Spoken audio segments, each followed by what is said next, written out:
So hi friends, so from today we are starting our studies of class 10th. So basically जो हमारा first chapter है आपकी social science में और उसमें भी पॉलिटिकल साइंस में, तो वो है आपका पावर शेयरिंग। तो मुझे उम्मीद है कि अभी तक आप लोगों ने उसे पढ़ लिया होगा, और ना भी पढ़ा होगा तो एक बार जस्ट आपने एनसीईआरटी तो रीड कर ही ली होगी। तो आज हम उसी चैप्टर को आपको एक्सप्लेन करेंगे कि उस चैप्टर में है क्या, और हम हर चीज़ को इतनी बेहतरीन तरीके से आपको पढ़ाते चलेंगे कि आपको उसमें कभी भी फ्यूचर में डाउट नहीं होगा, आपका हर चीज़ क्लियर होगा। सो आइए स्टार्ट करते हैं। सो जो फ्रेंड्स हमारा चैप्टर का नेम है वो है पावर शेयरिंग।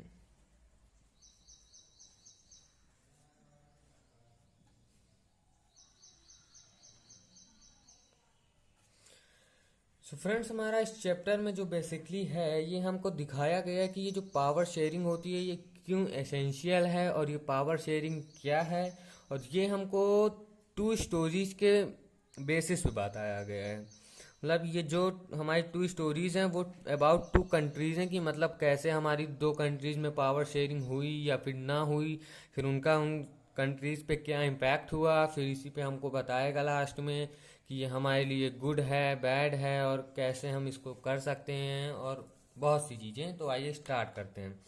तो फ्रेंड्स जो इसमें हमारा पहला केस स्टडी है वो है हमारा बेल्जियम पे। सो इसमें फ्रेंड्स हमारा दिया है कि जो बेल्जियम थी, बेल्जियम एक कंट्री है।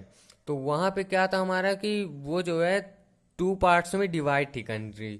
मीन्स एक हमारा था फ्लेमिश रीजन जहाँ पे हमारे डच स्पीकिंग मेजोरिटी रहती थी, और वो वहाँ पे 59% डच स्पीकिंग मेजोरिटी थी फ्लेमिश रीजन में आपकी। और दूसरा था आपका वॉलोनिया रीजन, वहाँ पे आपका 40% फ्रेंच स्पीकिंग थे, और जो रेस्ट आपके 1% बचे वो थे जर्मन्स। वे आपके डच एंड फ्रेंच बोथ बोलते थे। और इसी के अलावा जो आपकी बेल्जियम की कैपिटल सिटी थी ब्रुसेल्स, वहाँ पे आपका क्या था कि 80% फ्रेंच स्पीकिंग थे एंड 20% डच स्पीकिंग थे। तो फ्रेंड्स हम आपको इसको एक डायग्राम के थ्रू बताएंगे जिससे आपको ये बहुत अच्छे से समझ आ जाएगा। तो फ्रेंड्स यहाँ पे हमने बेसिकली एक रफ डायग्राम बनाया है बेल्जियम कंट्री का। सो अब यहाँ पे हम देखेंगे कि इसकी जो एथनिक कंपोजिशन थी वो कैसी थी। तो फ्रेंड्स ये है हमारा बेल्जियम। अब बेल्जियम में हमारा बेसिकली टू डिवाइडेड रीजन थे। सो ये हम रफली इसको डिवाइड कर दे रहे हैं। अब जो हमारा अपर साइड था ये था हमारा फ्लेमिश रीजन। क्या था? Flemish region. और यहाँ हमारा क्या था? 59% हमारी डच स्पीकिंग।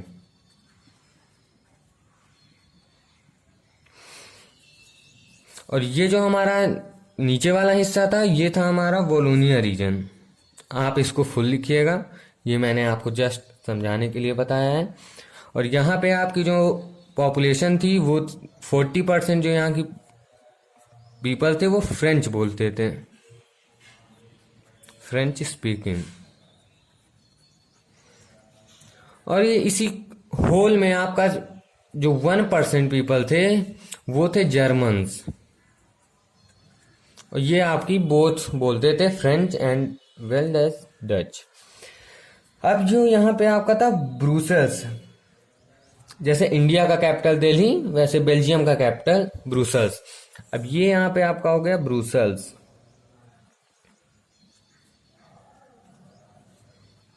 Brussels capital. अब यहाँ आपका क्या था कि यहाँ आपका जो है 80% फ्रेंच स्पीकिंग थे, और बचे 20% तो ये आपके थे डच स्पीकिंग। सो फ्रेंड्स मैं आपको सजेस्ट करूंगा कि आप इसका स्क्रीनशॉट ले लें, और इसको आप जहाँ पे भी आपकी स्टडी टेबल है या फिर जहाँ पे भी आप पढ़ते हैं अपनी फेयर नोटबुक में कहीं भी इसको रफली डायग्राम बना लें। इससे आपको मैं गारंटी ले रहा हूँ कि आपको ये साल भर नहीं भूलेगा ये डायग्राम, वरना ये जो आपके परसेंटेज होते हैं ये मैक्सिमम भूल जाते हैं सबको। सो आइए हम अपना नेक्स्ट देखते हैं। तो अब हमारा नेक्स्ट जो इसमें एथनिक कंपोजिशन तो हमने देख ली, अब हमको देखना है इसमें कि reason of tension in Belgium. मतलब जो है हमारा सो ठीक है कि मतलब इतने डच हैं, इतने फ्रेंच हैं, इतने ये बोल रहे हैं, इतने यहाँ रह रहे हैं, वो सब ठीक है, लेकिन इससे हमको प्रॉब्लम क्या आई? तो हमारा जो टॉपिक है वो है रीजन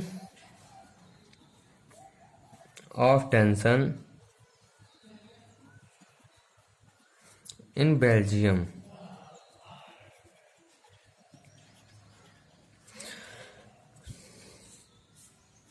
तो इसमें जो हमारी बेसिकली टेंशन के रीजन थे वो हमारे दो थे, और वो दो क्या थे? फर्स्ट, पहला तो हमारा फ्रेंड्स की जो फ्रेंच कम्युनिटी थी वो हमारी रिलेटिवली रिच थी एंड पावरफुल थी। किससे? डच कम्युनिटी से। ये जो हमारी फ्रेंच स्पीकिंग कम्युनिटी थी वो हमारी डच से रिच थी एंड पावरफुल थी। चलिए ये भी ठीक है। और सेकंड पॉइंट हमारा ये था कि जो हमारी डच कम्युनिटी थी, डच, ये हमारी मेजोरिटी में तो थी। यहाँ देखिए आप, होल मतलब बेल्जियम में आपका देखिए 59 है, ये 40 है, तो आपका होल कंट्री में तो ये मेजोरिटी में है। लेकिन यहीं आप कैपिटल में देखिए तो ये माइनॉरिटी में है। तो इसीलिए जो है मतलब डच, यही सब मतलब टेंशन के आपके कारण थे। मतलब एक तो फ्रेंच कम्युनिटी आपकी रिच एंड पावरफुल थी देन डच कम्युनिटी, और दूसरी अगर आपकी डच कम्युनिटी मेजोरिटी में भी थी तो वो लेकिन माइनॉरिटी में नहीं थी आपकी मेजोरिटी में। तो यही सब कारण थे हमारे टेंशन के। तो हम आपको इसको लिख के बता भी देते हैं, फिर आप स्क्रीनशॉट ले लीजिए। तो आप इसको देख लीजिए friends. French community was relatively rich and powerful than Dutch community, and second, Dutch community was in majority in the country but minority in the capital. तो इसी के साथ हमारी जो फर्स्ट केस स्टडी है चैप्टर की वो फिनिश होती है यहीं पे। अब हम जो हमारा सेकंड केस स्टडी है वो है हमारा श्रीलंका के ऊपर। सो हम उसको अपने नेक्स्ट पार्ट में, नेक्स्ट लेक्चर में देखेंगे।